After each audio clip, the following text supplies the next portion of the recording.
the chilly hours and minutes of uncertainty, I want to be in the warm heart of your love and mine,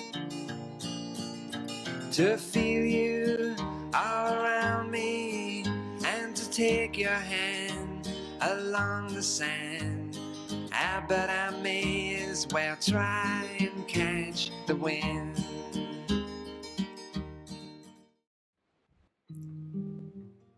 In the 1960s, a number of artists, writers and musicians gravitated towards St Ives because of its reputation as an artist colony. It was also a period of counterculture when hippies from the English suburbs descended on St Ives. They were influenced by the American beatniks on the beaches in California. In 1963, Donovan decided to hit the road as a beatnik. He hitchhiked down to St Ives where he slept on the beaches. For Donovan, this was a turning point. He became a wandering minstrel writing his own unique lyrics. Catch the Wind was his first hit song. But it wasn't just a matter of culture. The 1960s was the decade when population turnaround occurred, with the beginning of mass in-migration, itself triggered by mass car-borne tourism. This was a bourgeois invasion, Cornwall being swamped by a flood of middle-class, middle-aged, middle-browed city dwellers who effectively imposed their standards upon local society. This was a decade when everything began to change, and nothing was ever the same again. The cafe was called the Sugar and Spice, and it was very, very well supported. It was large, and it was lots of round tables, and great big enormous gaggier machine, coffee gaggier machine, 2, 4, 6, 8 cup machine, one of the first, I think, in St Ives, to my knowledge. And I just loved using that.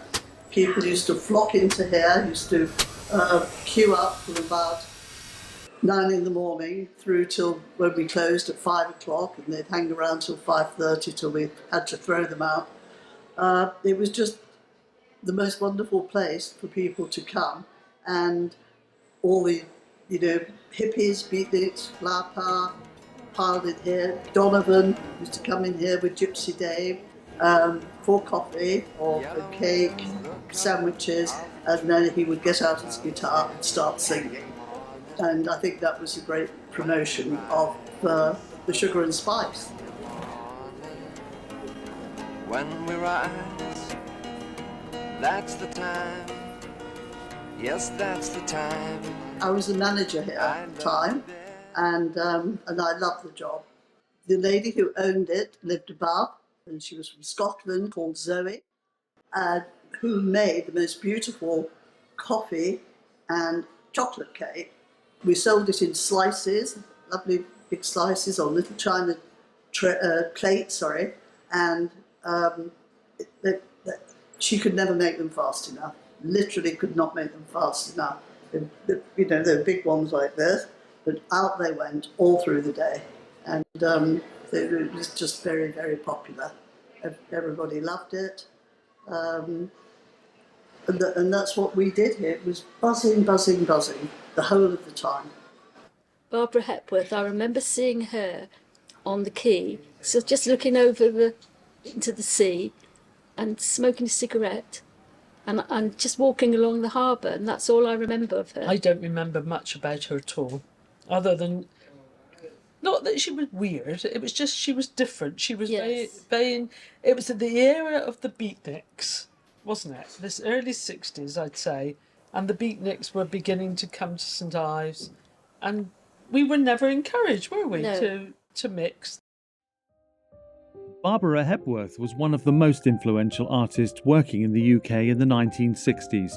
She made constant reference to the natural landscapes of Cornwall from her studio in St Ives.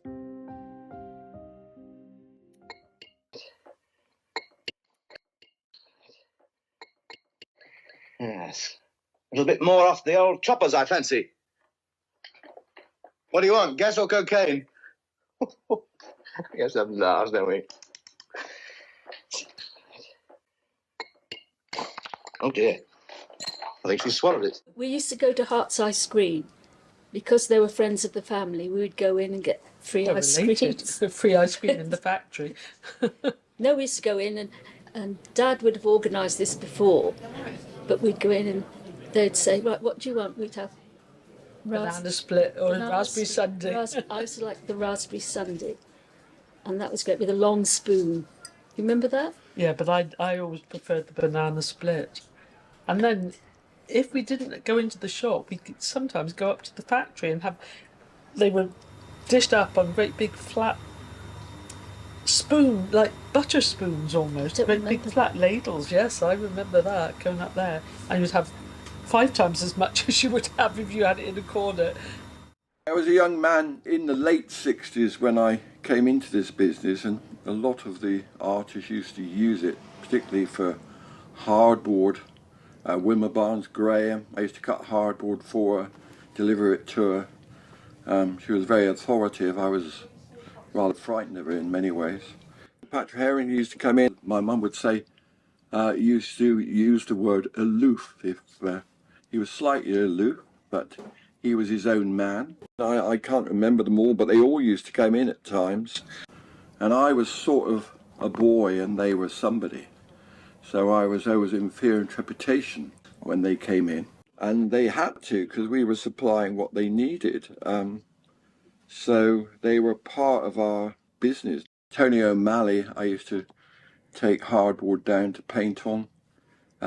He always used to ask me in for whiskey at the end of it, at about 6 o'clock. And I lived in Penzance at the time, but I used to enjoy the company, him and Jane, and drive back. I'm glad at the time the police didn't pick me up. And Dennis Mitchell was a very gracious man to deal with. Carl Wesker came in, various ones, and obviously numerous others. But it was a special time in St Ives, when the art colony was being built to see what we have today. And in a way, people live off it today for what they were sold out in doing. So they had a lot of guts to say, I'm being an artist, because there was no guaranteed income.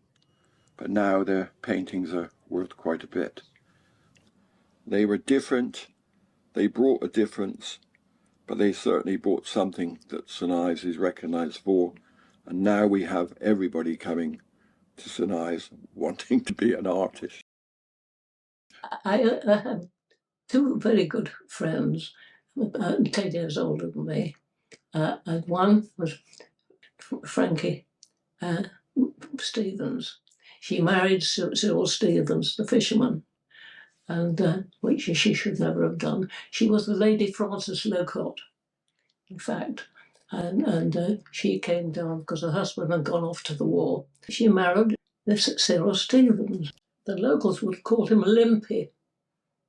He was always plying his trade of boats on the slipway. So every single day, from first thing in the morning, he would be there. He would say, want to go around the harbour? He was famous, Cyril Stevens. So anyway, at a later time, she said, I don't mainly, all he knew about was she said, fish and sex. And so Frankie went into this beauty contest, and she was well into her 30s at the time. They couldn't find enough people to go in for this competition. Anyway, they chose Frankie. So she was the beauty queen who went on the front, in the front dray. We used to have carnivals in those days. And so there was Frankie going all the way through the town, from the town hall. The carnivals were stopped. We used to go in with friends or with the brownies. I can remember being a hula girl. So we all used to go down to meet at the island. Actually, and I was an owl, a pixie. But we all met on the island, in the island car park. Then you'd walk through the town, up past the school and into what used to be the coach park, which is now the car park underneath the big car park. They were big carnivals. They were big carnivals with the carnival queen. Frankie, she had 2 children. One of the boys, he went to the grammar school. She left her marriage. The last few years, Frankie stayed in a flat in Carbis Bay. Yeah, she made fishermen's smocks. But she said whatever she was doing, she was happy. The business community was wonderful. We had Chamber of Trades. I actually was the chairman for quite some time, alongside others, but it's a different world. Chamber of Commerce was a great vehicle for businesses. It made people feel that we were together, and we had some wonderful chairmen. Derek White passed away, John Packard passed away, Keith Varnell still living over in Falmouth, and I think they would all say we had great times. We had dinners, we had speakers, and we had everything to make the commercial success of the high street working together. We had Harry Simons, the ironmonger, down there in the corner. There were 6 or 7 shops selling similar to what I'm selling today. There was a Timothy White's, there was a Martian Pattern, there was numerous ones selling a similar product to what I was selling. But everybody had a decency. We were the paint sellers. We sold the paint. They sold the nuts and bolts and the paraffin. Eddie Turner and Paul sold the electrical thing. And that's when Chamber of Trades were working. We didn't try and tread on everybody's business. We sort of, that's my business and that's your business. So it was a different day to be in business where people had respect for others.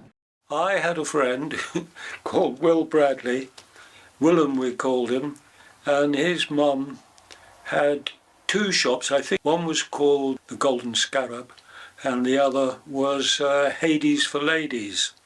They were kind of boutiques. I think that was in the very early days of the notion of a boutique. Limpy Stevens, I knew extremely well. He was in my shop loads of times. I still remember him so well. I often say, because there's obviously the harbour is different. It's got jet skis. It's got numerous passenger boats in the summer. There's always issues down there from the sellers. They should be here. They should be there. And Cyril Stevens, I often say when the fishermen come up, if Cyril was down there, he would have sorted it all out. And I have to say, I think he would have. People wouldn't have liked it much, but he was down there. He was Mr. Harbour. And I can tell you another story about Cyril. He did have Limpy Stevens. Obviously, he walked with a limp. And I don't want to be too detrimental, but one day in my boisterous of not thinking straight, I probably don't think straight now, he came in my shop with his, and I said to him inadvertently, "How's your leg, Cyril?" Well, that was the worst thing in the world, because I think he was born with the infirmity. So it was a nasty thing. Well, I wouldn't say it's nasty, but it was a stupid thing to say.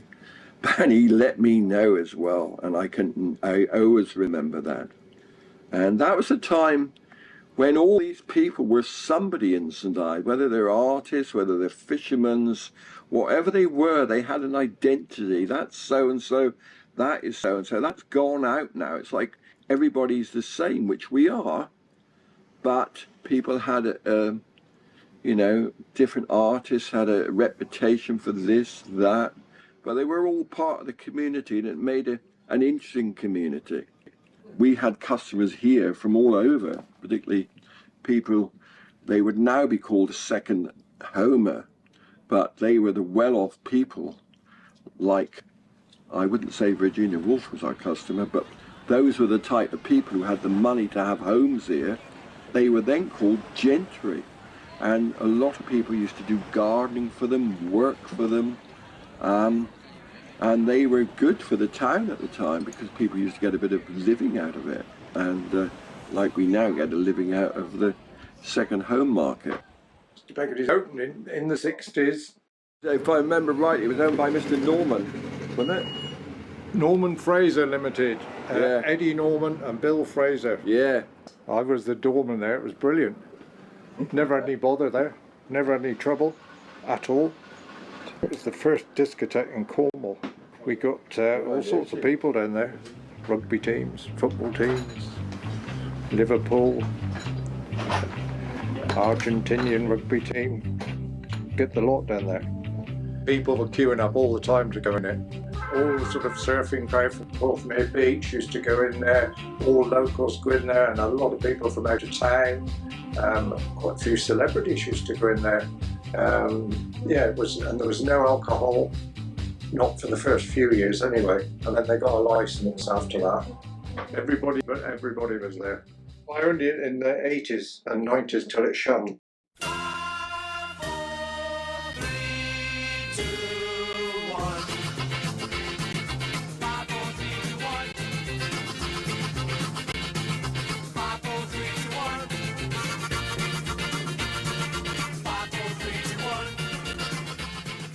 The male hippies all looked like, or had a look of, the images we know of Jesus Christ, with the beard, the tash, the long hair, all very good looking, all very slim. We never met any of them in the slough. I think it was always assumed that they were the great unwashed and they would need a wash to go in there, or they wouldn't want anybody in there who smelt. But we never smelt, the hippies that never, to us, never smelt. The hippies weren't particularly popular in the town. I think we've got to remember John Wesley visited St Ives more than any other, certainly fishing community, because of the amount of alcoholism that went on. The money that was earned from the fishing was often spent in the slough before it ever got to their homes. And John Wesley, being nonconformist, it was a nonconformist town. We have an awful lot of churches. The hippies were the antithesis about what their life in St Ives was. It wasn't alternative in any way. It was highly conformist. And so for that age group, they were abhorrent. They were not wanted in town at all. So one or two of cafes that I can vaguely remember, certainly not the Blue Haven and certainly not the Sugar and Spice, didn't encourage hippies to visit their establishments, but there were places in town that welcomed them. Sugar and Spice certainly did, and the Blue Haven certainly did, where they played guitar, and often for free coffee they would play their music. So it was a love-hate relationship, really. Young people loved them. People came here because they knew it was a hippie haven. But in actual fact, it was only a hippie haven on the surface, underneath. People who had members of their family on the council or new people on the council, they certainly weren't going to let them establish themselves here. The values of society, and particularly when you think about St Ives and the people who lived here, the downlong part of St Ives, around the harbour, the fishing community, was a hard-working community. They knew what it was to experience hard times, really desperate times in some cases. Many families lost loved ones at sea fishing, relied very much on the chapels to support them and the people within those chapels. And in my days, my parents' days, there was so much interrelation between the different families here in Downlong. My grandfather was one of 18. So you can see you didn't have to go very far around the town to find a relative who supported each other. They had Protestant values in terms of work ethic. If people weren't able to work, how could they earn money? So when you had a group of young people who lounged around with no intention to work, drinking, smoking, or right on the edge of the harbour where everybody could see it, it was not a very good advertisement for a town which was trying to grow its popularity as a tourism centre. What was the health hazard which made you remove these so-called hippies from the wood? The leaving of litter and human excreta in a completely uncovered manner over the entire area, and the closing in of the area with plastic sheeting causing a strong fire hazard, and the presence of very small babies in amongst abandoned adult conduct. Did you see all this yourself? I didn't see all of it. My chief public health inspector and his assistant did. I have seen some of it. I have been through the woods myself in gumboots. Having seen the situation in Tregenna Woods and knowing the mess, terrible mess that had to be cleared up by Borough Council workmen, the Borough Council has my absolute sympathy in this matter. They had to do something. What guys were tripping out their heads, you know, on this LSD stuff, acid thing, you know. And their chalk ices were all shriveled up and their minds were shriveled up and they didn't know what to do, man. Get a decent standard of living like the rest of the people. What are we all doing here? We work hard all the year, we keep clean, we do a job. If my son was one of these, I'd shoot him. We would sit on the wall opposite the sloop. And you may say, there's not a wall, but the wall was this high, just a nice height for sitting, and they would sit along, and that's the time the cartoons were like. And Mother would breathe heavily. Don't look now, don't look now, hippies, don't look now. They weren't doing anything. They might have been singing, but they weren't causing any harm at all. Councils were under pressure. The wall was knocked down so that the hippies couldn't sit on that wall. So, you know, the kids would sit there waiting for their lovely ice creams. So as a result, St Ives was denuded of this lovely wall. And so people got cross and they just put a wire fence, there's a fencing, so nobody could sit on it. So in the end, I don't know, 30 years later, we said, this is ridiculous. Please, can we have our old wall back? When the wall was demolished, they moved again and took residence in the Balkan House, which is a hewer's hut on the promontory overlooking St Ives. They barricaded themselves in. The local council got an order to evict them, and they sent in their workforce. My father was one of them at the time. He got injured, as a number of the workforce did, because when they gained access to the building, they had a break-in. Bottles were hurled, sticks were used, as well as the abuse that was thrown. But it was unsanitary, environmentally unsafe. They had no toilets in there, they had no sanitation facilities, and yet a number of them were barricaded themselves in. And I think, if I recall, that there were people that used to come and bring them food. I think they realised that it was basically just encouraging them to continue to break the law, so they stopped. The good thing about the media, and if you like the counterculture, or if it is a good thing, was that we had masses and masses of free national publicity. Every beatnik story, everything that happened in St Ives usually was repeated in the national newspapers. And I guess pretty much from about 1960 to about 1973, there was scarcely a week that went by without a beatnik or a hippie story. This is where my grandmother used to live in the 1960s, Mary White. And she was trained as an opera singer and then she became a painter. When she heard about all the trouble in St Ives of all the beatniks who were getting persecuted by the locals who thought they were troublesome, and they were chasing all their local women, of course, I think, and maybe drinking, and a lot of them were young people just on holiday, or some of them were looking for work, and they used to sleep on the beaches and what have you. And so once she heard they were persecuted, she wrote a letter into the Times and Echo to offer her garden to them. And so maybe 20 came up with tents and they camped in the garden. And after maybe a couple of years, 2 of them stayed on. One was ex-army and he was a cook. And another young girl who my grandmother was friendly with and was quite a good listener.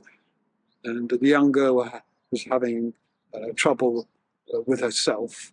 And, so it was quite a nice sort of relationships. She got banned from the Engine Inn, the local pub by Jack House. So it became my job to go to the pub and get her a Guinness once or twice a week. So I was always asked by Jack House, "Is that Guinness for your grandmother? If it is, you can't have it." I said, "Of course it's not. It's for my dad." Ooh. So, and I mean, it went on for maybe a couple of years. And then one time, my gran decided she's going to go into the engine inn. So she bought a wig and she dressed up and changed all the clothes and makeup on. She went for a drink in the engine inn. It resulted in, just to sort of make a point, that she would stand her ground. In the 1960s, this is where my dad lived, and he set up Penderleith Pottery, and this is where my gran lived, just down the road, and this is the pub they used to drink at until my grandmother got banned from the pub for putting up the beatniks in a garden.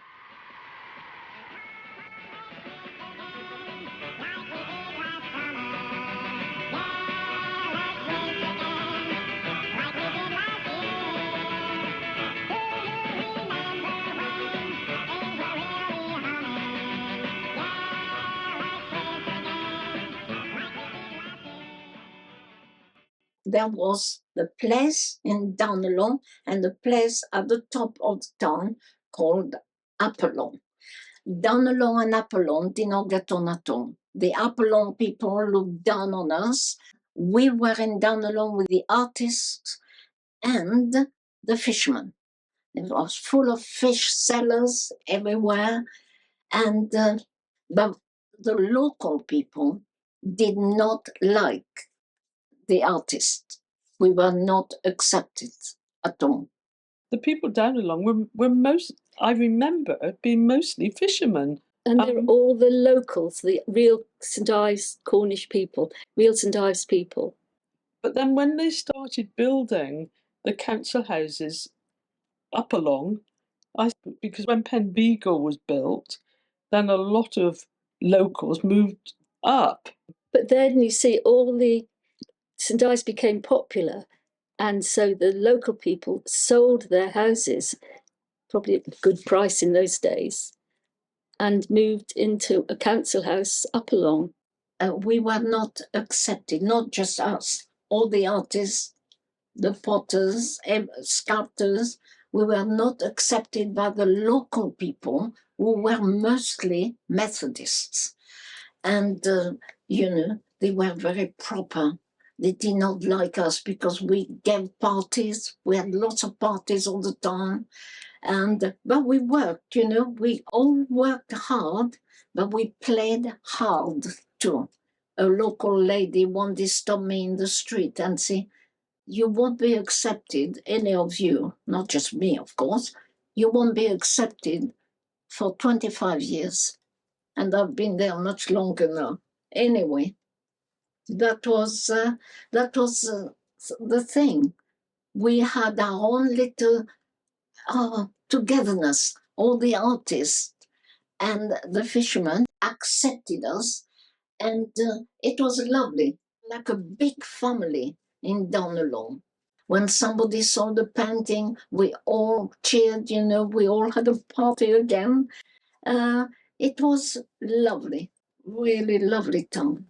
I mean, another outside influence was the Bretons. The French were still coming over with their crabbing boats.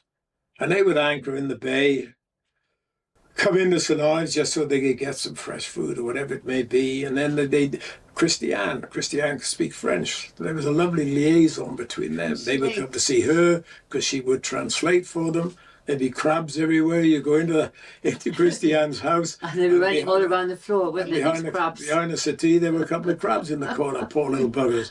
There was just a real feel. It was still a working place. William Bennett was one of our best friends among the local people. He used to go fishing on his lovely, quite a big boat called the Rose of Shannon. Every day he went, really, any weather. It was, and he always went in the sloop to drink with all of us, all the artists. He was a lovely person, and he stayed friend with us, until his death, really. So we did like him, and because of him, lots of fishermen, the local again, came to us, accepted the artists even more because of William. I been to Patrick Heron's house to interview him, and I discussed his painting. He obviously got to like me rather a lot. I put my hand over the corner of a room to stop the plug point in the corner from distracting me from being able to fully appreciate the very large painting that he got on the wall there, because it got tied into it. So I masked the corner. That had kind of impressed him. He got it hung very low, and he'd actually got it touching this plug point. So then, some time after that, he phoned me up and asked me if he could come and watch himself on television being interviewed at my house. I had to tell him that my wife had just left me, and that was the end of that, really. I don't think the piece reigned terribly much in the actual art galleries. I think they were still, conferring who's the best artist and who should we have in what exhibition, this exhibition. So I think there were rifts among the artists, and it was difficult. And I'm not an artist myself. I just heard what was going on and saw on some occasions what was going on, and I just didn't like it. There was huge division between the Penwith Society of Artists and the St Ives Society of Arts. And then in the Penwith itself, there was hierarchy within that. Who was to run it? Janet Leach was one, Barbara Hepworth. I can't recall all the names, but I know Janet was up to no good in that position there. The only people who they wanted to be in the Penwith, when they have the pre-show where the members of the committee pick what painters are going to go on the walls in the next exhibition. The Arts Club at that time was very vibrant. There was always something happening. It was a big social group, and so one would give a talk, or one would bring a film, or one would have a little party where you would get up and dance. Food was made, and it was jam tarts or something like that. But there was a big social group belonged to the Arts Club. Bob Bourne was the scruffiest, creative, artistic, and unkempt bloke I've ever met. Years ago, I lived in a cottage before I was married, way out in the sticks, right in the back of Nancledra. And I was lucky enough to be there with a young lady about 2 o'clock in the morning. There's a knock on the door, and Bob Bourne was quite frightening. I mean, he was big and dark, and then he knocked and I opened the door and it was him. And he said, "Have you seen my girlfriend?" I said, "No, I haven't." He said, "Well, I've lost her." I said, "Well, I don't know where she is," and off he went. Thank heavens, she was 5 yards away from him in my bedroom, but he didn't know that. Bob Bourne was a strange character. Bob Bourne was a painter and a friend of Rose Hilton's. And he was involved in a play which was going to be produced for the festival. And he came to see me about it. I can't remember in what context, but I was cutting stencils, and he offered if he said, could he help? And I said, sure. And he managed to cut clean through the backing and through halfway through the formica top of my table. he was too heavy-handed by far. Yeah, I used to have 2 top hats. I had a black one and a white one, which I figured was right for evening and morning wear. But it was the black one that had the little hole that I cut in the side of it. I used to walk around the streets of St Ives attracting attention, with a mouse running round the rim of the hat, which would go in and out of the hole and hang out in my hair and stuff. I found it was quite happy up there, and it was great to see people's reactions, alarm or surprise or amusement. It was just showing off. I was hitchhiking out of St Ives when a man with two top hats, one I was wearing one and the other one was hanging off my belt, and a car drove past me, then stopped 100 yards up the road, and I ran up to see what was to claim my lift, and your man, ruddy-faced, just shouted at me that he'd love to stick my top hat up my arse because of the terrible state of decadence. Broke down and said he couldn't believe what the world had fallen into. He turned out to be a friend of my father's, or somebody who knew my father, and did give me a lift. Towards the end of the period, Reverend Douglas Freeman actually gave the hippies sanctuary in the church, which caused one big upset. But before that, there were lots of other weird and wonderful things going on. On one occasion, there was an incident where, following the death of Stephen Ward, the osteopath, in the Christine Keeler case, a young woman went into the church, stripped off her clothes, put them on the altar and started ringing the bell for Stephen Ward.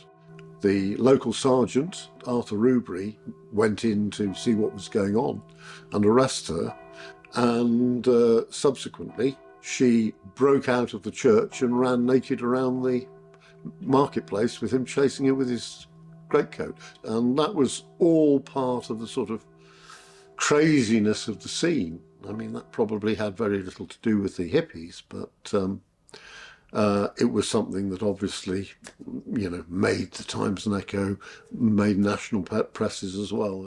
St Ives had been well established as a centre of the arts for a long, long time. Its nature had been changing for a long time, and it had grown to be about abstraction through the Penwith Gallery and the artists contributing to the Penwith Gallery. That had strengthened it as a centre for abstraction. And all of that interested me. I knew Troika in the 60s. It was a little pottery of the harbour in St Ives. And it was called Troika because there were three of them. And we knew them all. And one of them had a wife, Stella, who decorated their pots.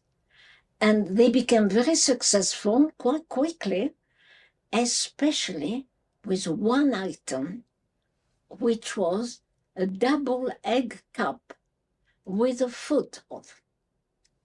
And they just went on, and they became more and more famous.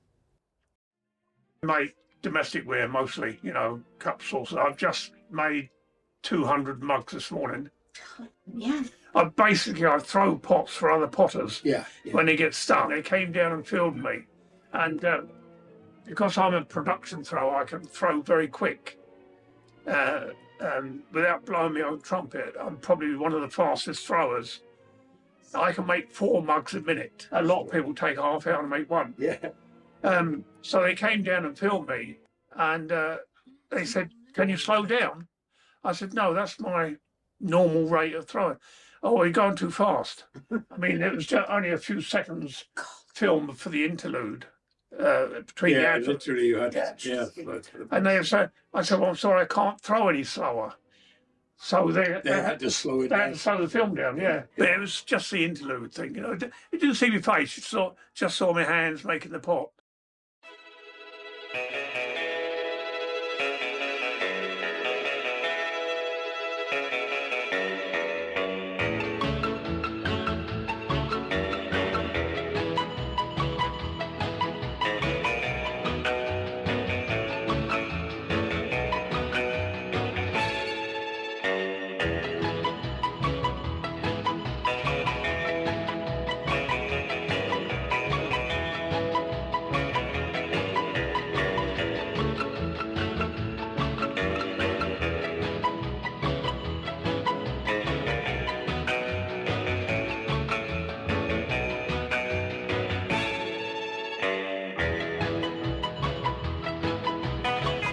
used to be a waitress in St Ives for a while in a lovely little restaurant in 4th Street, and it was called the 36. A very good friend of ours was the owner, Patrick. Every Friday we used to have Bernard Leach, Barbara Hepworth, and John Anthropos, another one. The three of them used to come in, sit down, and I had to serve them. And of course, I got, well, without knowing them, they always said a nice little word to me. And of course, Anthony used to know Bernard more because he used to go and talk to him in his pottery at the top of St Ives. Within 100 yards of Island Square, where we lived, you had the Cadrill family. Oh, they were so clever.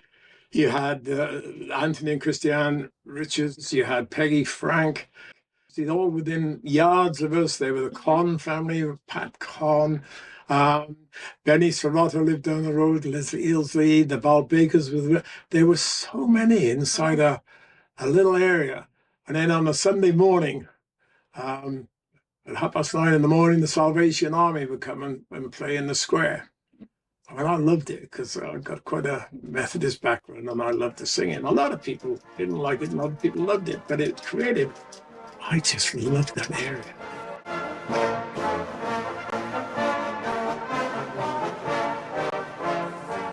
One night, my husband and I gave a little party in the cellar in Victoria Hill where we lived, and in the middle of the night, somebody threw down the step to the entrance of our cellar our dustbin, which had lots of bits, crab bits in it, and of course the smell was terrible, the party was bad. But one day, a long time after, because I never knew who did it, a little old lady was dying, and I used to look after her as a carer. She said, I got a confession to make, and she told me, before I die, I want you to know the truth. Her brother did that for her. The desert was strangely silent, when suddenly I noticed a weird glow in the sky. It was a meteor. Well, folks, as I rode towards the place where the meteor had fallen, I beheld a strange sight. I wanted to come to St Ives to get away from my wonderful parents. And they said, that's a great idea, we'd like to go and live there too. And we ended up with number 2 Seaview Place there. And my father thought, well, he would like to go back to painting because he'd made his fortune as a television cowboy and ventriloquist. Wanted to return to the painting that he'd originally trained for and had me trained for. And he bought the old lemonade factory at the top of Fish Street. It belonged to a man called Francis Fawcett, who had lost an eye through occult practices. Interesting. Anyway, my father started to convert it into his studio upstairs and gallery downstairs to paint in and to sell his own paintings. And my mother, who sang, rather fancied herself as a folk singer. I'd already got a profile because I'd been invited by the BBC to write topical songs. This was in the days of the satire boom, and they wanted one, and I was it. I'd met Cyril Tawney, and he was my folk mentor, so I had folk credentials, and we opened the folk club. And my father called it the Mermaid because he loved mermaids. He adored mermaids. He liked painting mermaids. And we had terrible events in here. We had folk music. Locals said, here they'd be having orgies down there. And, well, it will never supersede the Cornish pasty. This was my father's art gallery, and upstairs was his studio. Folk music upstairs, sitting on the wooden floor, and then we came down and sat them on the cold stone floor with cushions, which I think my mother charged extra. And we had Pete Chatterton, we had tragic Peter Bellamy, who did all those wonderful settings of Kipling. But it was the Mermaid Folk Club, and it was the first folk club in Cornwall.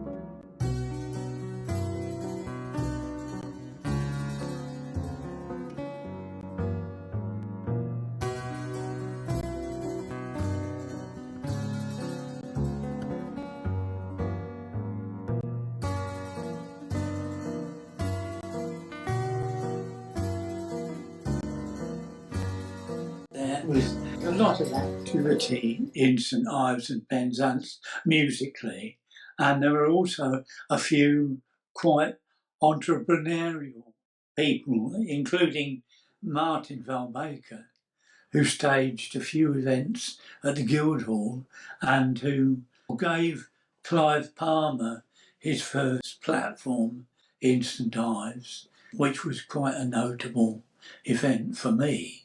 I thought Clive was fantastic. Clive's been in the Incredible String Band, and we did work together a bit later.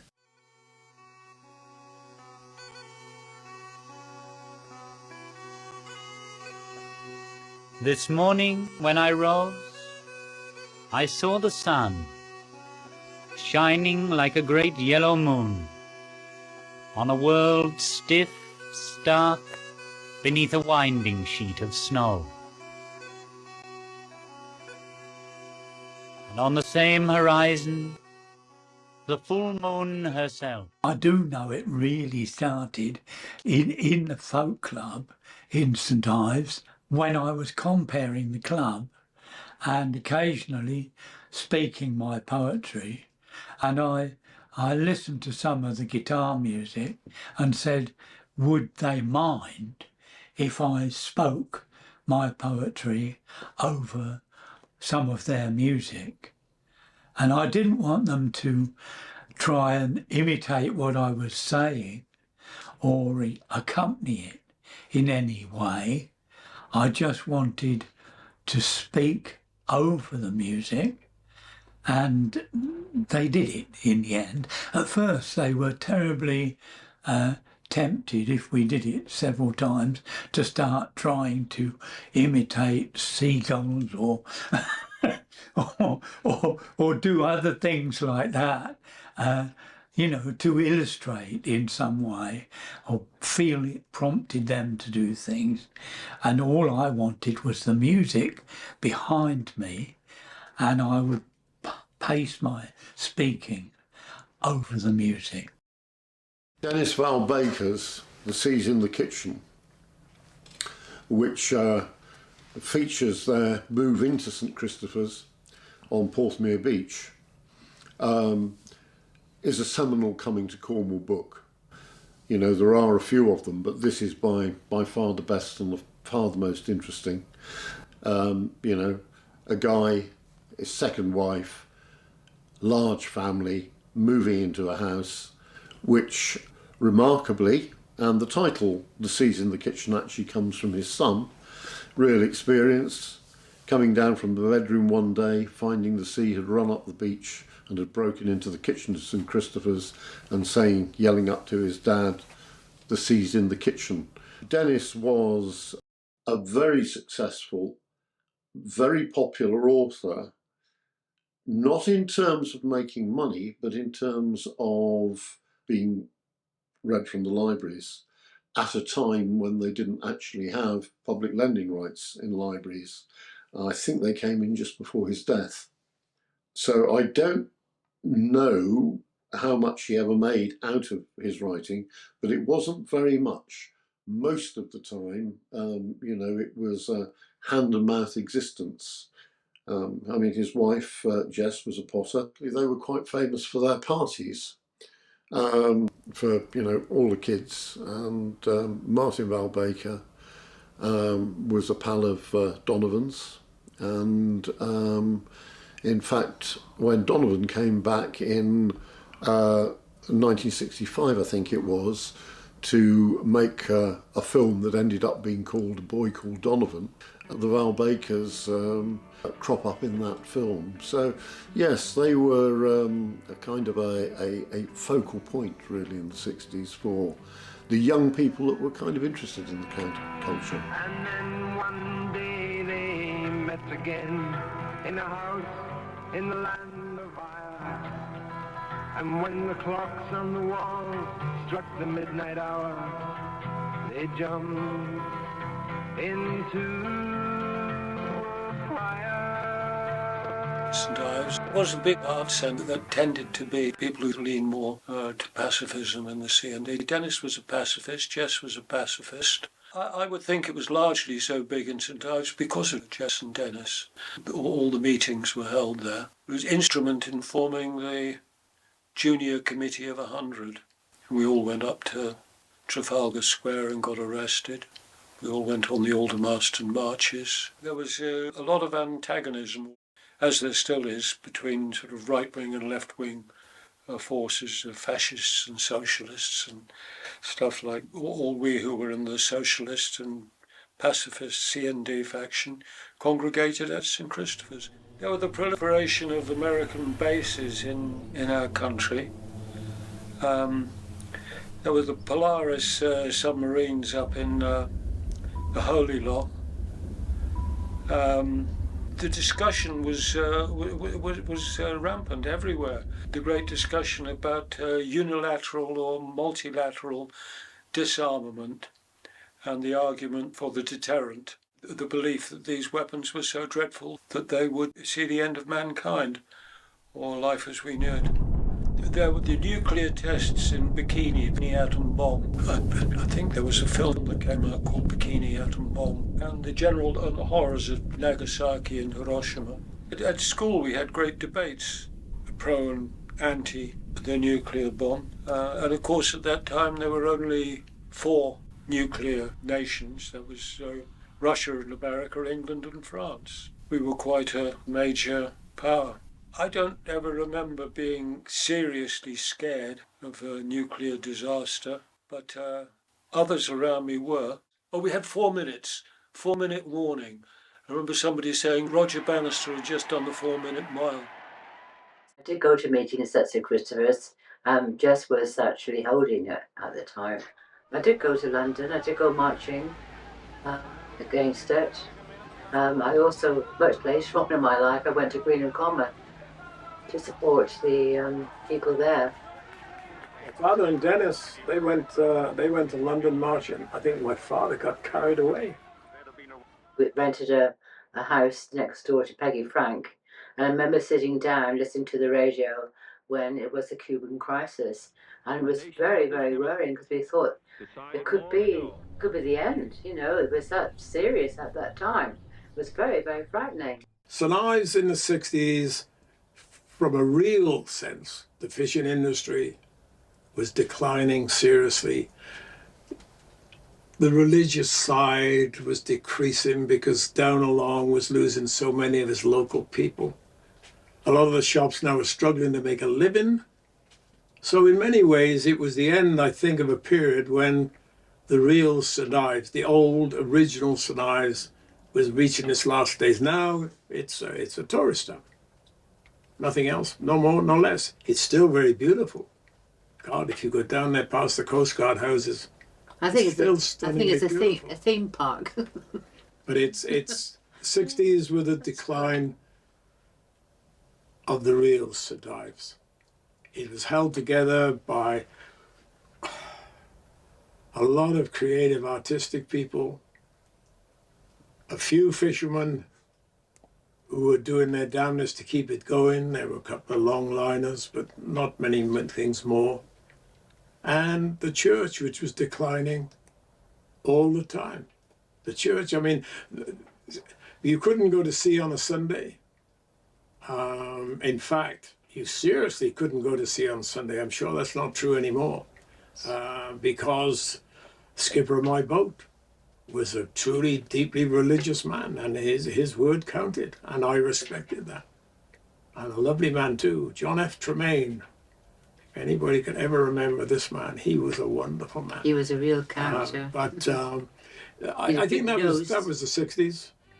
He was sure. It was a period when the whole world was changing, became more promiscuous, became more open, became more wild. And in some ways, in many ways, that's a good thing. But in other ways, who knows what it did for the moral structure of our whole world.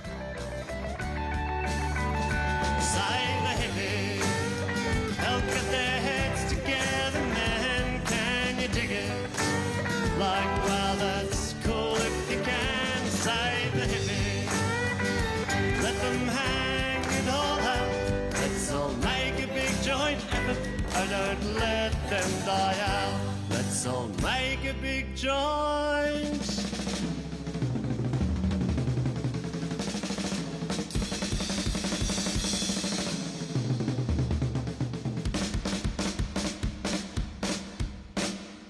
Effort, oh don't let them die out.